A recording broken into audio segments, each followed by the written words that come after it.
Kaip pamatyti perdalą? Tai yra, kaip pamatyti bet kokias dujas. Mes turim lietlempę, ją uždegam.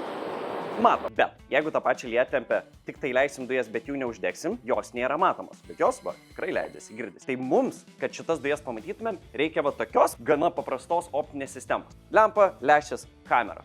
Ir jeigu šitoje sistemoje jau leisim dujas, iš čia nesimato, bet šita kamera mums parodo, kad tikrai dujos juda. Iš tikrųjų, šita sistema tokia net jautri yra, mes galim pamatyti net šiltą orą. Įsikaitinsim šiek tiek vinuką šitą ir atrodo vinis nieko nepakito. Bet jeigu laikom prieš mūsų lupą šitą kamerą, galim matyti, kad nuo jos kyla po truputį karštas oras. Tai iš esmės mes čia turim tokią tiksliai subalansuotą sistemą, kad joks pakitimas jos optiniam kely iškraipo ją ir mes galim matyti tas dujas. Tai tada pabandom finalinį eksperimentą.